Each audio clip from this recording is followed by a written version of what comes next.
First of all, I don't believe in numbers. Don't get fooled.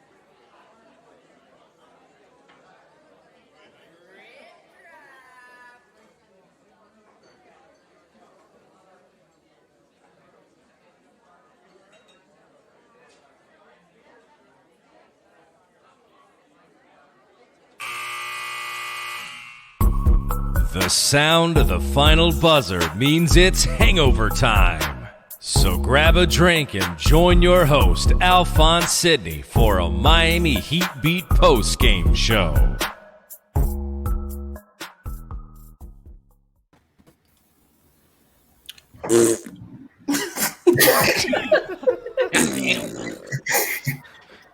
Miami Heat post-game show. First and foremost, I want to extend my deepest and most heartfelt apologies to Tyler Herro. Okay? On behalf of myself and anybody else who was asking for him to be traded, I'm sorry. Okay? He was trash last year. I wanted a point guard really bad. Kyle Lowry was available. I wanted to ship him off to Toronto. Okay, I'm sorry. I apologize. Can you stop tweeting at me every time Tyler Herro does something good? And also stop tweeting at me anytime Precious Achiuwa does something good. I don't give a fuck. Just stop tweeting, Alf. Stop tweeting at me. So first of all, Tyler Herro, 30 points, 10 rebounds. He was a minus 15 tonight, but that's because we played the whole fucking overtime. And everybody was a minus double digit because they got scored heavily. But when Zach Lowe and other people were saying that the Heat might finish in the 6 or 7 spot or 5 or 6 spot, people were getting really upset. And I was kind of like, they might, because this team, when everyone is healthy, is perfectly built for the playoffs. They're 9-10 men deep. But you take out one of those big 4 now, when you consider Tyler, things start to look a little funny. They look a little funny in the light, especially when you take out Kyle, who historically is going to miss games in the regular season. Also, Jimmy is going to miss games in the regular season, and the dearth at point guard is going to be glaring when one of those two guys is out. Because when you've seen Kyle go out of games, Tyler would be the de facto point guard, but you would have Jimmy there, or Kyle and Tyler would play together. When there's no Kyle and you're starting Gabe Vincent, my God, bro. How are you not better? And how did the Heat not address this shit in the offseason? Like, Isaiah Thomas is sitting out there. I know Isaiah Thomas, he's not the end-all, be-all, but goddamn, he's better than Gabe Vincent. Fuck. Tired of watching Gabe Vincent. And Moose, if you call him a fucking marquee player tonight, I'm reaching through this fucking screen and I'm choking you, bro. He was on. Technically, he was on the marquee several times, which is a problem. But listen, it's Saturday night. We are not going to dwell on this. Yes, we absolutely are. But at the same time, we're going to have some drinks. I am ᴊᴇᴱᴜ, a.k.a. Alf954. This is Hangover Time, the Miami Heat Beat post-game show. Let's get some drip drops going. Let's get some subs going. Let's get fucked up. Take me out, Brass. It's Saturday night. Woo! Woohoo! Is that no? We don't. No, this is. I think I'm doing the what's it called? The that's Christian doing the swag surf. Oh, swag surf. Yeah. Whatever you doing. That's it, Moose. Yeah. Since it's Saturday, and not like we don't do this on Tuesday, let's find out what everybody's drinking.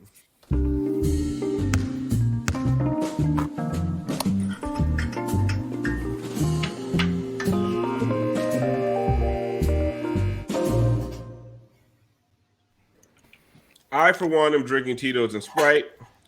I started early because I thought the game started at 8, and I was at a bar, and I got home at like 8:30, and everyone was like, "Oh, you missed the first half." I'm like, "Should I go back and watch it?"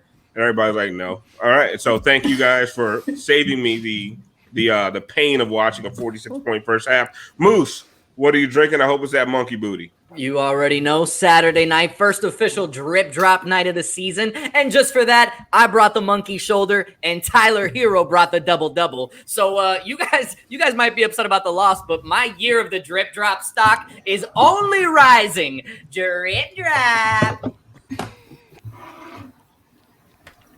Let's get into it tonight.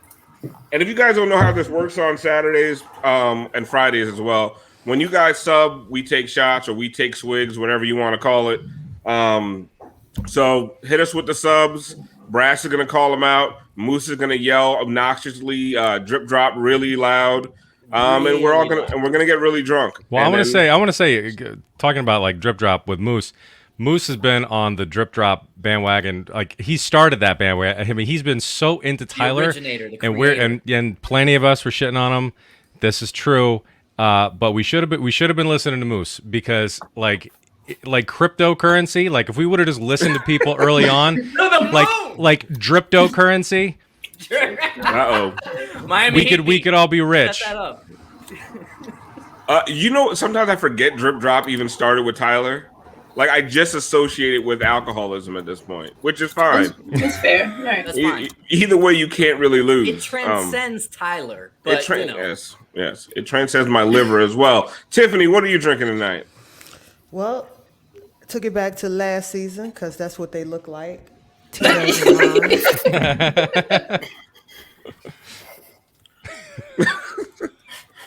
Aisha says, "Give Kenny his flowers. He's been pushing that Tyler agenda on Twitter." Yes, I'm the hater. It's fine. I'll take it. Listen, I've been wrong before. This is why I welcome Kenny. I need the support. I got y'all. Brass, what are you drinking tonight? I made something. It's a variation on a Tom Collins. It's a Ross Collins, which is like a Tom Collins except it's rye whiskey with some You talking to a bunch of black people? Don't nobody know what a Tom Collins is. What are you talking about? Brass, what's my favorite drink? It's good as hell. What is your favorite drink? You made it. The drink that I. Didn't you make me a Tom Collins? Oh, did I make? Yeah, that's yes. right. I did. That's make you my Tom favorite Collins. drink. See, there you go. So that sounds like the out. whitest drink I've ever heard in my life. A Tom Collins. Well, this one's good. If you like rye whiskey, it does not have it does not have its own shackles. Sounds like a Methan slave says owner. Tom Collins sounds like a slave owner. Oh my! No, we gotta know. I'm Go give me my lemonade. Take you out, Brass. Siobhan, what are you drinking tonight? Drinking a So Doug Smith and shit. there is what is this? Crown apple and cranberry juice and some ginger beer. There's a glass of wine here, and this is here to take a shot or two. There we go. heavy drinking tonight. Respect. Kenny out here drinking a Gary. Doug Smith by the end of the year. You gotta come. Kenny just drinking a Gary. There's no last name, just a Gary. He drinking a Mrs. Garrett.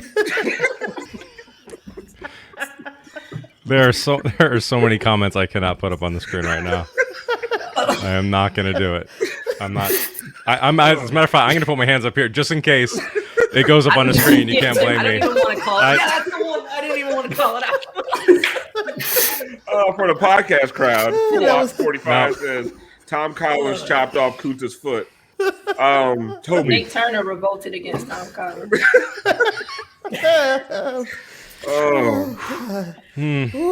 The 13 colonies are named after Tom Collins. Kenny, what are you drinking tonight? I brought back the Jack and Coke. This, to be completely transparent, I just haven't felt like going back to the liquor store. I don't really want this shit. The soda's flat. I'm having a real bad experience, but I'm gonna go ahead. I'm gonna finish it off. So I got the Jack and Coke still. Listen, Heat were flat tonight. Heat were flat tonight. Yeah. So I love the entire nonchalant character that Kenny is building. So it's late. You know what? I'm not gonna go get the ingredients that I need for the show. He needs a drink. I'm just No. figure it out what we got. My second show, I still don't give a fuck. I mean, you gotta wait. You gotta wait like a couple shows. You in mid-season form, Kenny. Hey, Kenny's 2-liter didn't even make a sound when he opened it. I swear to God, hold on. Let me see if it does. Like barely. barely. That shit flat as fuck. Moose. All right, outside of Tyler, Not a lot of positives. I mean, Bam looked good in the first half. Aggressive, had 16 rebounds. But towards the end of the game, they started doing what they did last year. Got him away from the basket, offensively and defensively on switches. Brogdon was just picking them apart, and I'm like, what is happening? Like like Tiff said, it looked like last year. A guard just penetrating, picking them apart. Bam having to help, or I had PTSD watching that shit. Yeah. Well, I mean, let's be honest. Our biggest offseason pickup was Kyle, and it totally changes the dynamic of our offense and on the defensive end as well. When you don't have that true floor general that can get guys in the proper position, be setting things up, even when things go to shit, get everybody back into a really quick play. We didn't have any of that. And, for all the talk that we have about Tyler not being a point guard, yes, he's not a point guard. He can make some plays, but he can't set it up. Clearly, Gabe Vincent still can't set it up. I hate that they keep putting him in the marquee, but they keep giving him these, again, we need one more point guard. I feel like that's going to come throughout the season, but right now we don't have it, and that's what we're going to see when we don't have Kyle. And we're going to see it a couple times this year. You said it at the start of the show that we could go on a run here where we don't see Kyle. I don't think that's going to happen now, but we need to be prepared for those types of things. Like, this is a veteran team, and they're not going to play the same minutes that a Chicago would, Yeah, I mean, Tiff, these are already a bunch of young guys, young bulls, if you will.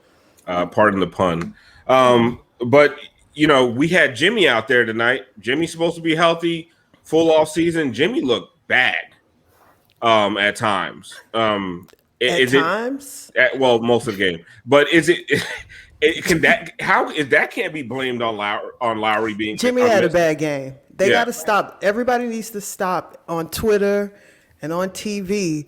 Oh, they don't have Lowry, so they can't play like this. They can't play like that. Everybody out there is getting paid. You should have beat this team without Lowry. Jimmy had a bad game. Bam disappeared in the second half. It is what it is. They had a bad game. They got to just move on to the next, and hopefully they play better. That's it. Bon, you had some criticism of Duncan. He finished with 14, but there was that garbage time 3. He really was 3 for 8 from 3, which isn't bad. But it's just when they need something else, Duncan just is not giving it to you. So it's all of everything has been said already. It all comes into play, right? So Kyle's not there. So they revert back to what their offense looked like last season. I think Bam tried to a between the legs DHO to Duncan one time. That just got, stolen and run away with. So without a true, floor general setting it up, people are used to what it is that they run. They're not doing anything different without an actual point guard. And 3 for 8 isn't bad. And it wasn't timely though, or it didn't feel at like all. They were, right. At the points where we need it. And that's kind of how, truthfully Duncan has looked all season so far, preseason, couple games or whatever. Again, his shots are going to be there. They're just going to be different. He has to hit them, but the rest of the offense needs to, get some life about it. One of the comments just now said, Miami is always one piece away. And that's because too many of the current pieces don't do enough on both ends. Mm-hmm. So once you get that one piece, and then that one piece is the thing that stirs it all up. Once that's taken, you just have a bunch of pieces that fit but don't really, mesh well together. So, they have to figure out how to weather these games because, like you said, Kyle's going to miss time, Jimmy's going to miss time, and they probably will look better with Jimmy missing time than they do with Kyle missing time. Yep. Yes, but they still have to. They still have to, But Kyle's going to miss a lot of time. Kyle misses time, he is. Exactly. Part of the problem is because they don't have any reasonable facsimile of what Kyle brings to the table. Yes. Right. You can get the scoring punch from other guys that Jimmy doesn't give you, but you can't get the organization. You can't get the quarterback play, if you will, that when Kyle Lowry's out. It's like when for the football team, your running back goes out, another running back can step up. But if your quarterback is out, there's a big drop off between Tua and Jacoby Brissett. Yep. They had a Brissett on the other side. This dude was just, I think he needed Ritalin. He was just bouncing off the walls, but he scored 18 on our ass. So anyway, Kenny, First points of the season. Miles Turner. First what? Those were that Brissett's first points of the season. Yeah, 18. Yeah. Barely played. Random scrub heat killer. Kenny, Miles Turner goes out. That's their interior presence. Number 1 shot blocker in the league last year. Where were the paint points? Why were we not attacking the paint? Was it the Indiana scheme, or was it just the fact that there's not a single person on the team that can throw an entry pass in the BAM? That's part of it. But I think just in general with this game, it was 2 things that were an issue. Obviously, everybody knows about Kyle. We've been mentioning Kyle. So part of that issue is that it's not only the scoring he provides and the way he sets people up, it's managing the game. Yeah. And so there's nobody with the IQ to really be like, okay, Tyler's gotten going, Bam's gotten going, let's keep feeding them. Jimmy, please relax. Get them set up. Because Jimmy, that's the other side of it. I'm not used to seeing Jimmy pressing like that. That was a little weird. He was pressing. He's usually taking the back seat, trying to get everybody else set up, and then he'll score when he needs to. At this point, today at least, I almost didn't even recognize him. He was making dumb defensive decisions. I don't know. But I'm not panicking because, again, a lot of that stuff gets fixed when Kyle comes back. And I don't expect him to be out too long. And we talked a lot about the fact that a healthy Victor changes things for this team. But a healthy Victor, first of all, might not ever happen. You know what I'm saying? And a healthy Victor, if it does happen, ain't coming until February. So from now till then, if Kyle misses more games, is there a solution on this team? Whoever wants to answer, because I don't know. I mean, I've seen Marcus Garrett offensively. He doesn't excite me as a guy that can, get this team organized. Are we going to be back to Tyler Herro at the point, taking a lead? There's no solution right now. No. You can put Tyler as the point guard. Yeah. In the point guard by committee thing, that's not necessarily working right now. They have to, I guess, figure that out. But that's all again. they got. Yeah, they're gonna have to figure something out. It's either point by committee or you run some different things that you run different sets. Point to have to orchestrate and set. Right. But see, that whole running different things, of course, that's what you have to do when you don't have a point guard. But we've been watching that for a year and a half. Like we've been watching that. Let's not those different things. Some other different things. New different. That's a long time. But I'm so tired of us tricking teams into thinking we have a good offense. Like I'm so sick of that shit.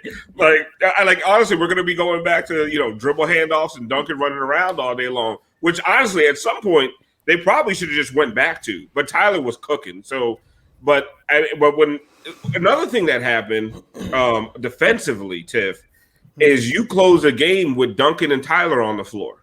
Mm-hmm. When Kyle's healthy, that ain't happening. Mm-hmm. Whoever's hot out of those two, which are probably more times than not, and it shouldn't have happened tonight.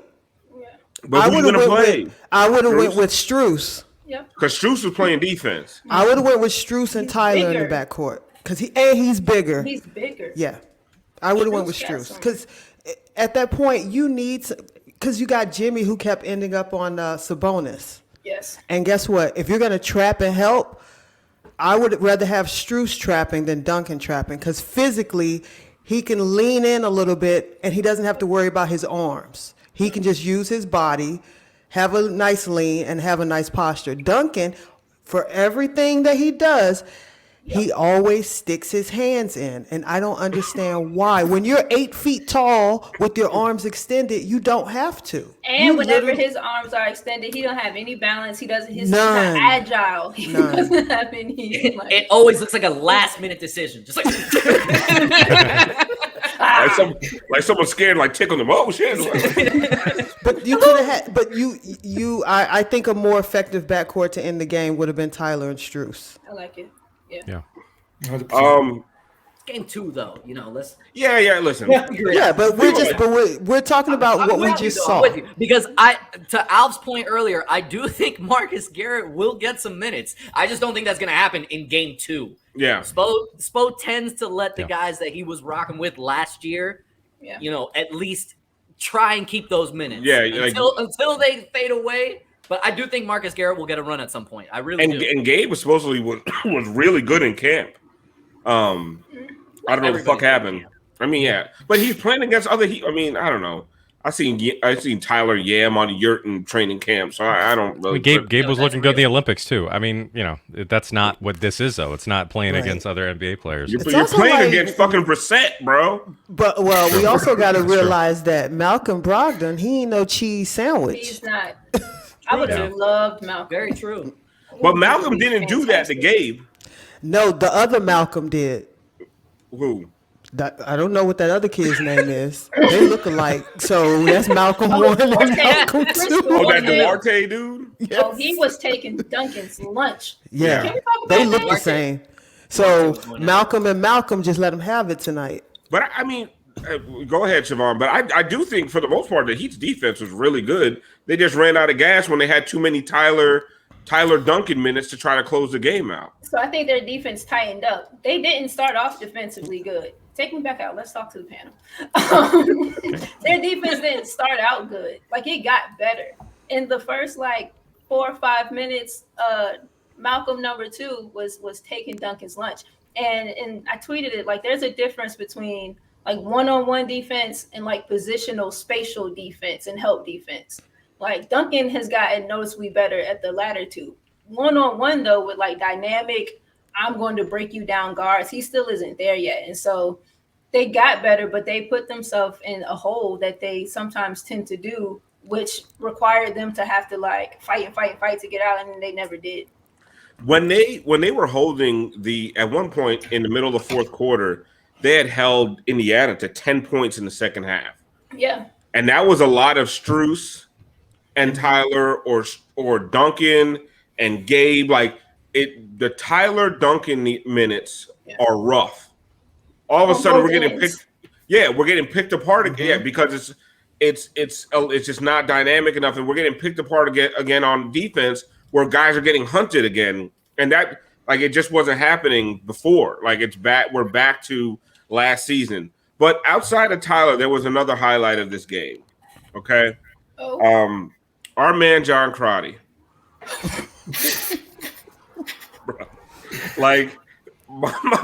Listen, he turned into Javante Crotty for a little bit. Excuse me, I was listening to the Pacers broadcast.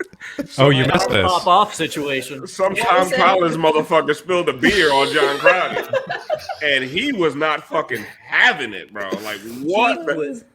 My man was. Here, listen to this. I got Pacer fans with beer falling on top of me here. It's that kind of fourth quarter. Yeah, I saw that, John. I'm going to try to calm down here and not get the win. John Crotty wearing the beer cologne. Markieff Morris with a couple of fourth quarter field goals.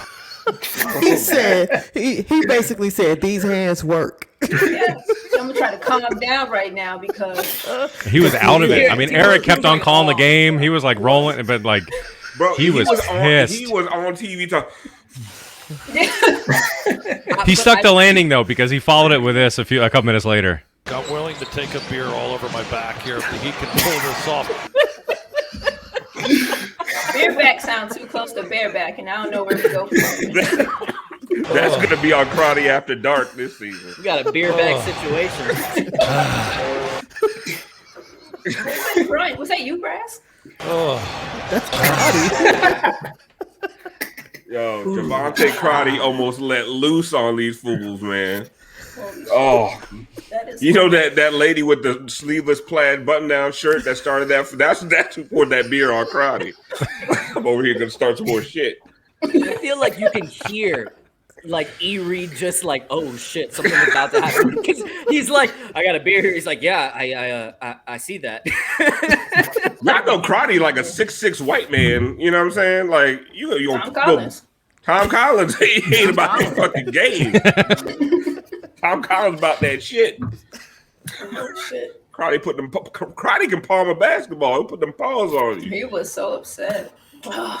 Crotty played. Crotty played 90s situation. basketball, okay? All right? He said I got a Pacers beer on me. Like he was like, oh, it's a Pacers beer. Like, Like, at least it was a Miami beer. This shit, Right. they drink skunk what beer. is this? He's like, this he I spilled on Crotty's back. Crotty like these motherfuckers drinking Bush Light and shit. Peasants. Oh man. All right, enough of that. Let's get to some more serious stuff. Let's get to Bond's breakdown. Oh, hold on. Let me break it down so it can forever and consistently be wrote.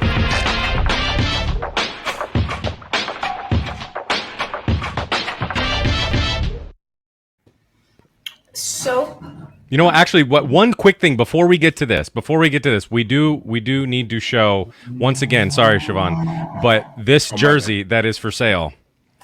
Yes, from Casey Bannerman. This thing is a very limited run, very limited run. It's only going to be on sale for a week or less. So go to CaseyBannerman.com, get yours. This thing is nice. This thing, like the stitching, is really nice. This isn't cheap shit. All right, this is not like screen printed garbage. This is really nice. It's an authentic. It feels like an authentic jersey. And Bam received his today. I heard so. in the chat, is very it's cool. Exclamation BAM. Yep. Go ahead and I have people from on my Instagram, no joke, from Australia asking me, do we ship to Australia? And of course, thank you. What's her name? Misty? Melody. Don't worry, I got her one. Listen, it's a stripper name. Oh man, I get them confused. But no, I've had people from Australia on my Instagram hitting me up like, "Do you ship to Australia?" I don't know. You know what I'm saying? You asking the wrong motherfucker. Like, DM the main account. But you asking me, like, I'm not in the shipping department. I don't fucking know. I'll get it to you. You know what I'm saying? I'll get it there. Okay, so go on, Siobhan. I'm sorry, I didn't mean to interrupt that, but I had to get that out there. Siobhan, you played in Australia. Can you get it there for him? I might. We can talk about it. All right, we'll figure it out. Siobhan knows people. DM Siobhan. Actually, don't do that. Don't do that. Terrible idea. Not all of y'all. Why would you do that? All right. Cut that out. See the YouTube chats. Cut that out. My Brad, name please. is spelled right there. Keep those DMs closed, Siobhan. Anywho, I got 4 offense. They be out there spelling Siobhan like Chevron and shit. Right there. Just copy from the screen. We have 4 offense. Sorry. To start, hold on, pause for a second. I just want to talk about the lack of motion, some better decision making that Gabe needs to do, and some opportunities that are there for Duncan that he won't take. Go ahead. Here, right? No Kyle, so pause. And then there's going to be no motion. Play. And then why is Duncan like handling the ball? Shouldn't really be much of a thing. And then just a bad possession. That's so disrespectful. You shouldn't be handling the ball for real. Why you touch the goddamn ball? All them dribbles. Go to the next play. Here, better decision making. Oh, pause. Let's talk about this. So they were playing a zone for a lot of the game, right? When someone plays you in a zone, they're saying you can't shoot. And so I'm going to dare you to shoot and prove to me that you can shoot. How you beat that, though, you get some inside-outside motion. But when you're playing 4 out, 1 in, you're setting yourself up to only take outside shots. So go ahead. Bunch of nothingness here. 4 out, 1 in. PJ's creeping, pause. Gabe is going to drive. This ball has to go to Bam right here. This needs to be a little pocket pass. This ball has to go to Gabe, or I'm sorry, has to go to Bam. I don't know if Gabe shot this or he kicked it out or whatever. Go ahead, Brass. But right here, yep, that ball should have went to Bam in the middle. Yeah, we don't make that. We don't have to take that because we have space. We have looks on the interior. When we have them, we have to utilize them. Go ahead, Brass. Some Duncan things. He's gonna come off of this and not yet, pause. I need you to take one step and one dribble in. I need that like near elbow area jump shot. It's there. Or just pull it from here. He doesn't. Go ahead, Brass. And then we don't get much of anything out of this. That's a problem right there. Duncan, if you're not, oh shit, good shot, Tyler. I'm Hell of a sorry. nice But yeah, shot. Duncan though, like you're not going to get those DHOs flying around the horn. The shots that you do take from 3-point range, you have to hit. Go ahead, Brass. And then the shots that you get from inside, you should take also. Like this one. Some things happen. Pause. Oh That my has to be a God. shot. Yeah. You gotta That take has to be a Yeah. shot. Like these are the things we're talking about. Duncan's numbers expected to go down, but they don't have to. He's either Or- going to get. or Even what? look at it, Shy. Let's say he took that one dribble in and Sabonis comes up. Sabonis Who's has to back help. there? That's a dump off Who's- to him. There you go. That's like, decision making or, just other things that we can look at. Duncan's numbers don't necessarily have to go down. You can take me out. His numbers don't necessarily have to go down. They just have to come in different ways, in the ways that are available to him. And then as a group of ball handlers, we have to make better decisions with the ball. Excellent. I mean, Yeah. Very nice. that that You don't shit. get that anywhere else. You don't get that anywhere else. You really don't, because at full speed, sometimes like I'm like Duncan's playing fine, and then you show that down mad at Duncan. I'm over here like Duncan did a great job. You know what I'm saying? I was feeling good about Duncan tonight because he hit that first three, and like usually that sets him off, and he like goes Yeah. off from there. But yeah, And it didn't. Like, I was expecting it too, and it didn't. yeah. I mean, but one thing we hadn't really talked about again. So obviously we were down Kyle, we were down Jimmy, but also the Pacers were also down T.J. Warren. With which, honestly, I don't think Jimmy plays his game if TJ's out there. That's true. That's true. Like It's probably true. he wasn't angry enough. Yeah, exactly. Someone should have spilled. If Tom Collins would have spilled the beer on him, Jimmy would have gotten his bag. He's like, "Fuck that shit." Crotty was about to suit the fuck up.